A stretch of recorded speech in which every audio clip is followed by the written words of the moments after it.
አንደኛ ሳሙኤል ምዕራፍ 15 ላይ የሳኦልን መንፈሳዊ ውድቀትና የልቡን እውነተኝነት ቁልጭ አድርጎ ያሳየናል። እግዚአብሔር ሳኦልን አማሌቃውያንን ፈጽመህ አጥፋልኝ ባለው ጊዜ ሳኦል ግን የንጉሱን አጋገንና እንዲሁም ምርጥ የሆኑ በጎችን ከብቶችን ይዞ ለራሱና ለሕዝቡ አስቀርቶ ነበር። ሳሙኤል ሲመጣ ሳኦል ሲዋሸው ነበር።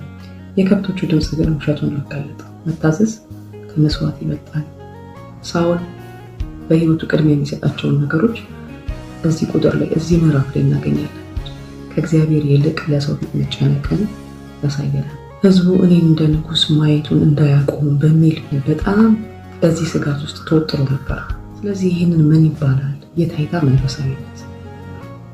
ሳኦል እዚህ ጋር እግዚአብሔር ከእርሱ ጋር ነው የሚል መልእክት እንዲተላለፍለት ፈልጓል። ለእሱ እዛው ከልብ የመነጨ ሳይሆን የፖለቲካውን ህልውና ማስጠበቂያ ዘዴ ነበር። ኃላፊነትን ደግሞ መሸሽ እዚህ ጋር እናይበታለን። ቁጥር 24 ላይ ሳኦልም ሳሙኤልን ህዝቡን ስለፈራው ቃላቸውን ስለሰማው የእግዚአብሔርን ትእዛዝና ያንተን ቃል በመተላለፍ በድያለሁ።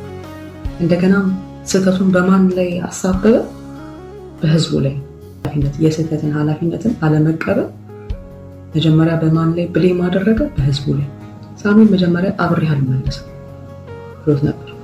እንዲያውም ሳሙኤል ሊሄድ ሲል ሳኦል የልብሱን ጫፍ በመያዝ በኃይል ስለያዘ ልብሱን ተቀደደ። ሳሙኤልም ይህንን ምሳሌ ተጠቅሞ እግዚአብሔር የእስራኤልን መንግስት ዛሬ ካንተ ቀደዳታል። በመጨረሻ ግን ሳሙኤል አብሮት ተመልሷል። የተመለሰው ግን ለሳኦል ክብር ብሎ ሳይሆን በህዝቡ ፊት ስርዓት እንዳይጠፋ ብሎ ነው። የሳኦል ንስሐ እዚህ ጋር የምናየው በሰው ፊት እንዳይዋረድ፣ በሰው ፊት ክብሩን እንዳያጣ፣ ተቀባይነት እንዲኖረው ለማድረግ ንግስናው በሰው ሁሉ ፊት ከእግዚአብሔር የተነሳ ነው ብሎ እንዲቀበሉለት ስለፈለገ በእግዚአብሔር ዘንድ የተቋጨውን በሰው ዘንድ ለማስቀጠል። ዳዊት ግን በበደለ ጊዜ ንስሐ ሲገባ መዝሙር 51 ላይ እግዚአብሔር አንተን በድያለሁ፣